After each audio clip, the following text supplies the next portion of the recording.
जय हिंद दोस्तों। आज की वीडियो में हम लोग कर्नाटक युद्ध के बारे में पढ़ने वाले हैं। इससे पहले की वीडियो में हम लोगों ने पढ़ा था यूरोपियन कंपनीज़ के बारे में, और हम लोगों ने देखा था कि कैसे यूरोपियन कंपनी भारत में व्यापार करने के उद्देश्य से आती हैं, लेकिन फिर ये भारत में अपना वर्चस्व स्थापित करने लग जाती हैं।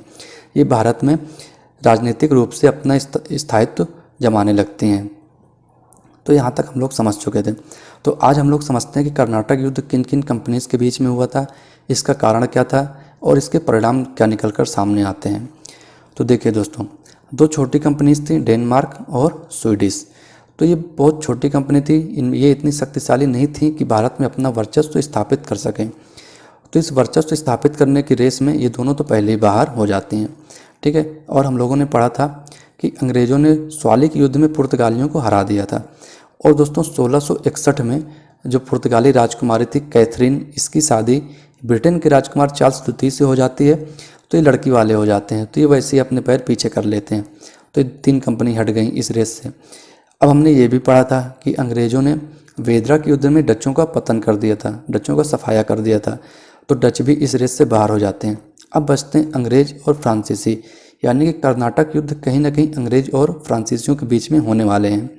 और यही कर्नाटक युद्ध ये डिसाइड करेंगे कि आने वाले समय में भारत में कौन सी शक्ति राज करेगी, अंग्रेज भारत में शासन करेंगे या फिर फ्रांसीसी भारत में शासन करेंगे, ठीक है। तो इन सभी चीज़ों को हम लोग आज समझते हैं। तो देखिए दोस्तों, कर्नाटक युद्ध का रीजन क्या था, इसको पहले समझ लेते हैं। तो यूरोप का एक देश है ऑस्ट्रिया। ऑस्ट्रिया के राजा की मृत्यु हो जाती है, जिसके लिए फिर उत्तराधिकार के लिए युद्ध स्टार्ट हो जाते हैं। और यह युद्ध फ्रांस और ब्रिटेन के बीच में हो रहा होता है, यानी कि अंग्रेज और फ्रांसीसियों के बीच में हो रहा होता है। और भारत में भी यही दोनों शक्तियाँ इस समय यही दोनों शक्तियाँ भारत में बचती हैं, अंग्रेज और फ्रांसीसी। और इन्हीं दोनों के बीच में ऑस्ट्रिया में युद्ध हो रहा होता है। तो कहीं ना कहीं वहाँ की झलक भारत में भी देखने को मिलती है, और भारत में भी इन दोनों शक्तियों के बीच में युद्ध छिड़ जाता है। इसी युद्ध को कर्नाटक युद्ध के नाम से हम लोग जानते हैं। तो दोस्तों देखिए, बहुत सारे लोग सोचते होंगे कर्नाटक युद्ध कर्नाटक राज्य में अधिकार करने के लिए हुआ था, लेकिन ऐसा कुछ भी नहीं है। कर्नाटक युद्ध कर्नाटक के क्षेत्र में हुआ था, और कर्नाटक का क्षेत्र उस समय ये वाला था, ठीक है। कर्नाटक रीजन हमारा ये वाला था, जो कि पूर्वी तट पर पड़ता था, ठीक है। तो इस क्षेत्र में यह युद्ध होता है, इसलिए इसे कर्नाटक का युद्ध कहते हैं। और किन किन कंपनीज के बीच में होता है, तो अंग्रेज और फ्रांसीसी कंपनियों के बीच में होता है। ओके दोस्तों, तो चलिए, तो टोटल 3 कर्नाटक युद्ध हुए थे, और तीनों को हम लोग एक एक करके अच्छे से समझते हैं। तो देखिए, सबसे पहला कर्नाटक युद्ध हुआ था 1746 से 48 के बीच में। पहले समझ लेते हैं, उसके बाद मैं आपको याद करवा दूंगा। इसके कारण की बात करें तो कारण था ऑस्ट्रिया का युद्ध। ऑस्ट्रिया में जो उत्तराधिकार का युद्ध चल रहा था, ये उसका मेन कारण होता है, ठीक है। लेकिन तात्कालिक कारण था कि अंग्रेज, एक बर्नौट नाम का अंग्रेज था, उसने कुछ फ्रेंच जलपोतों पर कब्जा किया था और उनको जला दिया था। यानी कि अंग्रेज जो था वो बर्नौट नाम का अंग्रेज था, उसने फ्रेंच जो बंदरगाह थे उन पर कब्जा करके उनको जला दिया था, जिस वजह से फ्रेंच और फिर अंग्रेजों के बीच में युद्ध होता है, ठीक है दोस्तों। देखिए, कर्नाटक के प्रथम युद्ध में फ्रांसीसी गवर्नर डुप्ले था, ठीक। डुप्ले मॉरिशस के गवर्नर लाबुर्डाने से मदद लेकर, मतलब इसके मदद से डुप्ले मद्रास पर अधिकार कर लेता है, जबकि मद्रास अंग्रेजों के अधीन था। तो इस वजह से अंग्रेजों और फ्रांसीसियों के बीच में सेंट थॉम का युद्ध होता है, जो कि 1748 में युद्ध स्टार्ट हो जाता है, ठीक है। इस युद्ध के बाद एला सापेल की संधि होती है। ये एला सापेल की संधि के तहत ही ऑस्ट्रिया का युद्ध समाप्त होता है, ठीक है दोस्तों। ऑस्ट्रिया का युद्ध समाप्त होता है एला सापेल की संधि के तहत। अब जब ऑस्ट्रिया में युद्ध समाप्त हो जाता है, तो भारत में भी सब कुछ नॉर्मल होने लगता है। तो इन दोनों के बीच में संधि होती है। तो इस संधि के तहत मद्रास जो था वो अंग्रेजों के पास वापस आ जाता है, और अमेरिका फ्रांसीसियों के पास चला जाता है, ठीक है। तो हमने पहला युद्ध समझा। पहला युद्ध 1746 से 48 के बीच में था। ऑस्ट्रिया का युद्ध इसका कारण बनता है, और तात्कालिक कारण था कि बर्नौट नाम का अंग्रेज फ्रेंच जलपोतों पर कब्जा करके उनको जला देता है। इस युद्ध में फ्रांस की सेना का नेतृत्व डुप्ले ने किया था, और डुप्ले और अंग्रेजों के बीच में सेंट थॉम का युद्ध होता है। इस युद्ध की समाप्ति एला सापेल की संधि के तहत होती है, जिसके बाद मद्रास अंग्रेजों के पास आ जाता है और अमेरिका फ्रांसीसियों के पास चला जाता है, ठीक है दोस्तों। चलिए, अब दूसरा युद्ध समझते हैं। तो दूसरा युद्ध हुआ था 1749 से 54 के बीच में। इसका कारण क्या था, तो हैदराबाद एवं कर्नाटक के लिए उत्तराधिकार का युद्ध।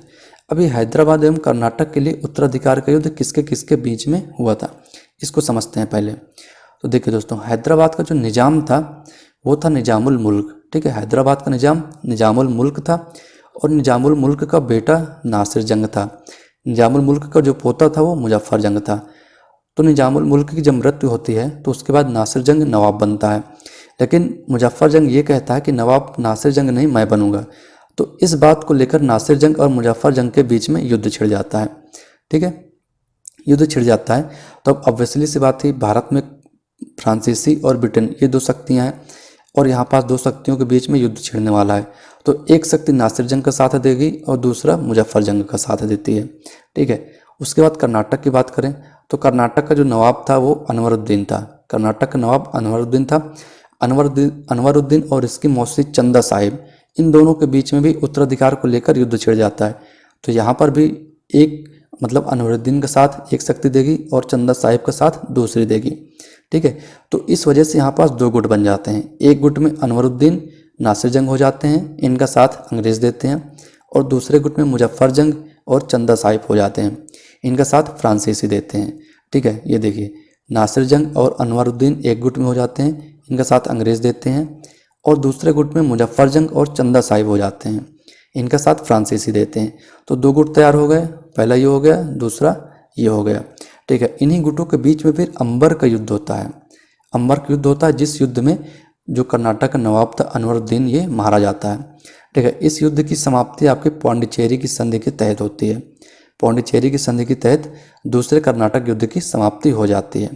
ठीक है दोस्तों, तो उम्मीद करता हूँ कि आपको समझ में आ गया होगा। अभी आप समझ लीजिए, मैं याद करने की ट्रिक आपको बता दूंगा। तृतीय युद्ध की बात करें तो ये 1756 से 63 के बीच में हुआ था, और इसका कारण क्या था, तो यूरोप में चल रहे सप्तवर्षीय युद्ध के कारण भारत में तीसरा कर्नाटक युद्ध होता है। ठीक है दोस्तों, तीसरे कर्नाटक युद्ध में जो अंग्रेज गवर्नर था वो आयरकोट था, यानी कि अंग्रेजी सेना आयरकोट के नेतृत्व में लड़ रही थी और फ्रांसीसी सेना काउंट लाली के नेतृत्व में लड़ रही थी। तो अंग्रेज और फ्रांसीसियों के बीच में वांडीवास का युद्ध होता है 1760 में। इस युद्ध के बाद फ्रांसीसियों का पतन हो जाता है।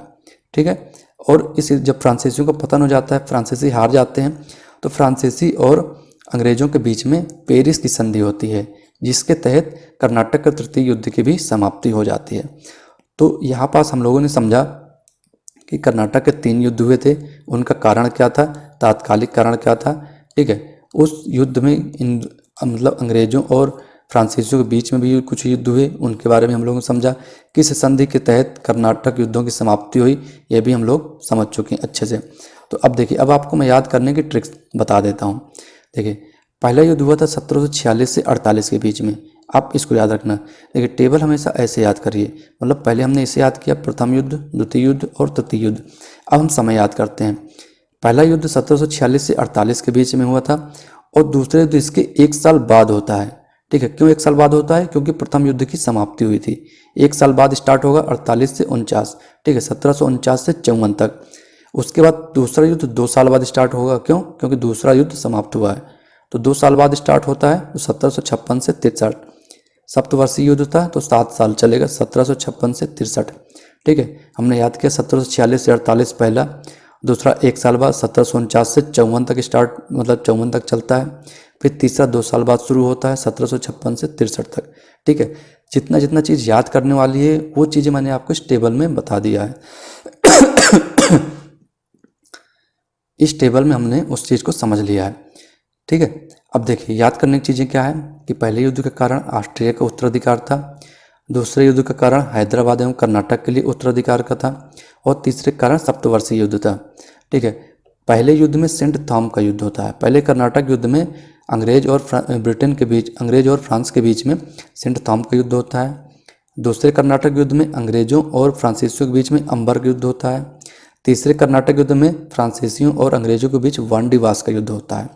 ठीक है, पहले युद्ध की समाप्ति एला सापेल की संधि के तहत होती है, दूसरे युद्ध की समाप्ति पांडिचेरी की संधि के तहत होती है, और तीसरे कर्नाटक युद्ध की समाप्ति पेरिस की संधि के तहत होती है। इन संधियों को याद करने की ट्रिक आप याद रखना कि ए पा पे।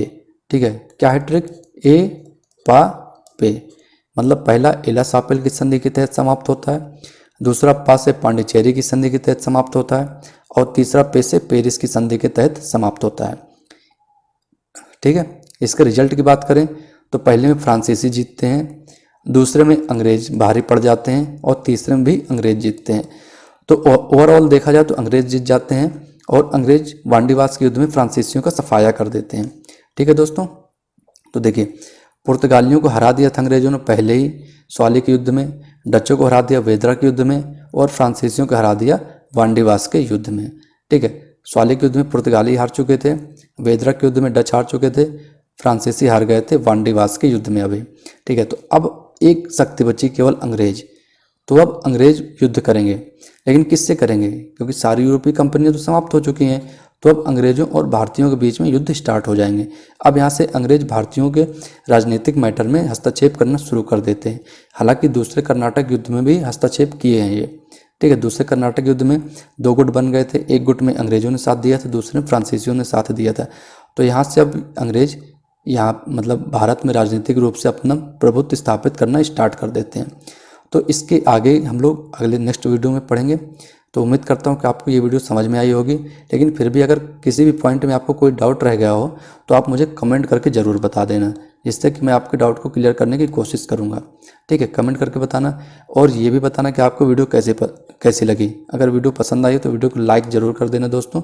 ठीक है, लाइक ज़रूर कर देना वीडियो को, और चैनल को शेयर कर देना। तो चलिए मिलते हैं फिर नेक्स्ट वीडियो में कुछ और ऐसे फैक्ट्स के साथ। तब तक के लिए बाय।